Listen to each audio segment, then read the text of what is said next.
Next up, we have the standalone HRV, or the dedicated heat recovery ventilator. Now, to many people, this is what we think of again when we hear the words balanced ventilation. And the use of heat recovery or energy recovery is a pretty decent option, because now again we're doing this without taking that big energy penalty. With these systems, the incoming air has a percentage of the outgoing air's heat recovered and transferred to it. So this might mean when we're exhausting 70-degree air and bringing in 30-degree air, we might be able to get that incoming temperature at least up to the low 60s, which is a whole lot better than 30-degree, 40-degree, or even 50-degree air blowing on grandma's head. One option with these is to exhaust out from the bathrooms. That's actually our preferred option. This often has very warm air, especially during shower and bath time, which can help treat both the indoor air quality of the home by removing it, as well as, potentially meaning that we could use a slightly smaller dedicated local exhaust fan in each bathroom to meet our International Mechanical Code requirements. We'll go into that a little bit more detail down the road here. We also really like that the new air coming into the home can be delivered into as many rooms as you care to duct it to, reducing the risk of bad indoor air quality throughout the home. This is an alternative visual, and if you don't already use the ASHRAE 62.2 users manuals, they've made them for the 2010 and for 2019. I recommend the 2019 user manual. It's very good, and what this is just showing you is the general layout of how this system would be set up. As you can see, if you follow the little blue arrows, you can see where air is being pulled from and where air is being delivered to in a home. And this, again, really gets us that ability to be both balanced and distributed. Again, with this strategy, there are both benefits and challenges. And in this case, we've actually added where the best applications of this may be. So some of the benefits, again, it's both balanced and distributed air. You may be able to save energy on the home if you're using a high quality HRV with a good efficiency and a good efficacy. Don't worry, we'll cover those terms a little bit later. And you can pull exhaust air from the bathrooms and other high moisture air or pollutant areas. Again, hopefully benefiting your general indoor environmental quality and maybe reducing the size of the spot or local exhaust fans that are necessary. Challenges, of course, there's an increased cost compared to code minimum requirements. It does require ducting independent of other systems throughout the house. You need to deliver fresh air into both the main body and the bedrooms to really be distributed. And the system does need to be commissioned and balanced. Well, all of them technically do according to the code, but these can be a little challenging depending on the brand and the location of the equipment. And the location of the HRV itself needs to be in a place where basic maintenance can be done, particular access to filters.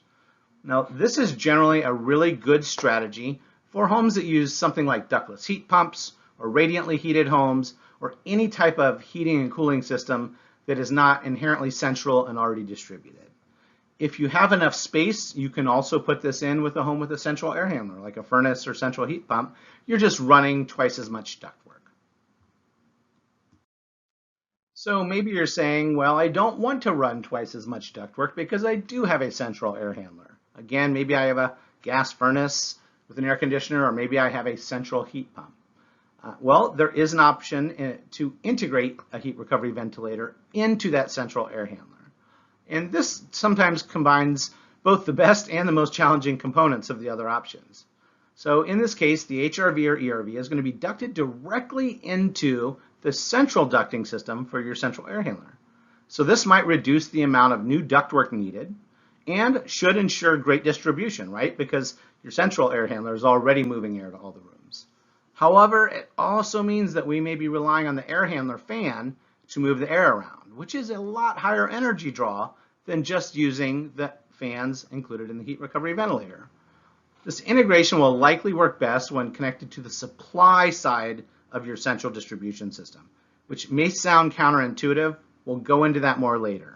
And we do this with an injection method connecting the ducts, not just with a saddle tee or a takeoff. Connecting to the return side can be done, but may require things like constant airflow regulators, different strategies for where you put your filters, and maybe even larger size return ducts. And might be necessary to prevent hyperventilating your heat recovery ventilator. As you can see, there also can be some nuanced duct work that needs to happen with this type of integration.